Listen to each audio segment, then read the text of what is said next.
যিসকলে এইবাৰ SSLC exam দিব তেওঁলোকৰ বাবে এইখন ছ'চিয়েল সায়েন্সৰ প্ৰশ্ন কাকত হয় এইবাৰ হ'বলগীয়া পৰীক্ষাত যাতে আপোনালোকৰ ভাল হয় তাৰ উদ্দেশ্যে অনা হৈছে যাতে আপোনালোকে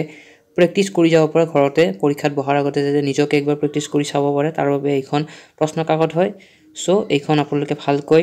এবাৰ হলেও চাই যাব কাৰণ এই প্ৰশ্ন কাকতখন যদিও প্ৰেক্টিছৰ উদ্দেশ্যে বনোৱা হৈছে কিন্তু এই প্ৰশ্ন কাকতত যিবোৰ প্ৰশ্ন সন্নিবিষ্ট কৰা আছে সেই আটাইবোৰ প্ৰশ্ন বহুত দৰকাৰী হয় এইবাৰ পৰীক্ষাৰ বাবে তেন্তে দেৰি নকৰি আমি আগবাঢ়ো আজিৰ এইটো ছ'চিয়েল সায়েন্সৰ ওপৰত হয় প্ৰশ্ন কাকতখন যদি আপোনালোকে আৰু বিচাৰে প্ৰতিটো সাবজেক্টৰ ওপৰত তেন্তে কমেন্ট কৰি জনাব আমি তৈয়াৰ কৰি আছো এই প্ৰশ্ন কাকতবোৰ সো আপোনালোকে কমেন্ট কৰি জনাব যদি আপোনালোকৰ ৰেসপন্স ভাল হয় তেন্তে অতি শীঘ্ৰে আৰু সোনকালে অনাৰ চেষ্টা কৰিম আটাইবোৰ প্ৰশ্ন কাকত তেন্তে বলক আজিৰ এই প্ৰশ্ন কাকতখনৰ প্ৰশ্নবোৰ চাওঁ প্ৰথম দেখা পাইছে যে আপোনাৰ শৰ্ট কোৱেশ্চন বংগ বিভাজনৰ সময়ত ভাইসৰয় কোন আছিল হয় যেহেতু আমাৰ প্ৰশ্ন দিয়াৰ উদ্দেশ্য সো আমাৰ ইয়াতে কোনো এনসাৰ নকৰা জাস্ট প্ৰশ্নবোৰ দৰকাৰী প্ৰশ্নবোৰ আমি কৈ যাম আপোনালোকে যদি উত্তৰ বিচাৰে তেনে কমেন্ট কৰি নিশ্চয় জনাব প্ৰথমটো সুধিছে বংগ বিভাজনৰ সময়ত ভাইসৰয় কোন আছিল তাৰ পাছত বংগ বিভাজন কেতিয়া কাৰ্যকৰী হৈছিল তাৰ পাছত জালিয়ানৱালা বাগ হত্যাকাণ্ড কেতিয়া সংঘটিত হৈছিল তাৰ পাছত মহাত্মা গান্ধীয়ে পোন প্ৰথমে ক'ত সত্যাগ্ৰহ অৱলম্বন কৰিছিল তাৰ পাছত সুধিছে 5 নম্বৰত 1857 চনৰ সিপাহী বিদ্ৰোহক অসমত কোনে নেতৃত্ব প্ৰদান কৰিছিল হয় নেতৃত্বত অসমত কোনে এই সিপাহী বিদ্ৰোহক নেতৃত্ব দিছিল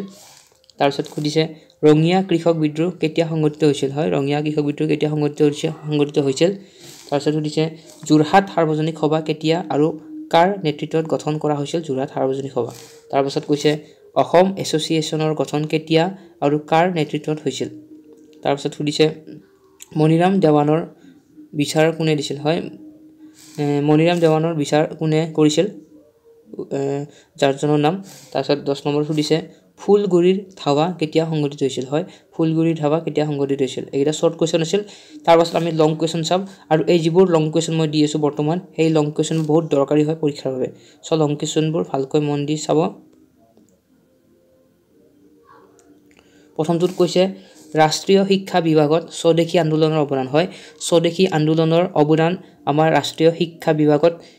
এটো দৰকাৰী হয় আপোনালোকে চাব হয় যেতিয়া বংগ বিভাজন আৰম্ভ হৈছিল 1905 চনত তেতিয়া স্বদেশী আন্দোলনৰ আৰম্ভ কৰিছিল বংগ বিভাজনৰ বিৰোধিতা কৰি আৰু এই স্বদেশী আন্দোলনৰ ফলত আমাৰ যেটো ৰাষ্ট্ৰীয় শিক্ষা বিভাগত প্ৰভাৱ পৰিছিল সেই অৱদানটো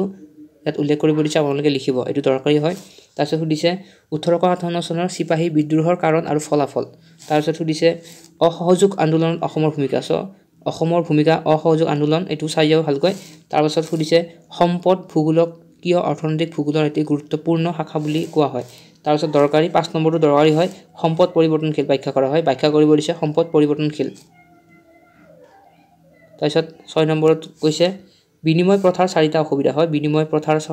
অসুবিধা কি সুধিছে বিনিময় প্ৰথাৰ তাৰপিছত 7 নম্বৰত সুধিছে স্বদেশী আন্দোলনৰ তিনিটা অৱদান উল্লেখ কৰা হয় স্বদেশী আন্দোলনৰ অৱদান তিনিটা উল্লেখ কৰিব দিছে তাৰ পাছত আছে আপোনাৰ শৰ্ট কোৱেশ্চন এগেইন সেকশন সি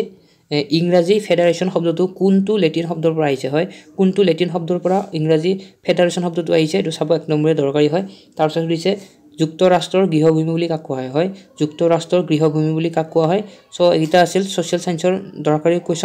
কোৱেশ্চনছ আৰু আছে দিবলগীয়া কিন্তু আমি লাহলে দি আছো আমি বনাই আছো আৰু যদি আপোনালোকে বিচাৰে অতি শীঘ্ৰে এই প্ৰশ্নবোৰ দিয়া আমি আমাৰ পৰা তেন্তে কমেন্ট কৰি জনাব আমি অতি শীঘ্ৰে গুটিখিনি প্ৰশ্ন দিয়াৰ চেষ্টা কৰিম সো ধন্যবাদ ভিডিওটো চোৱাৰ বাবে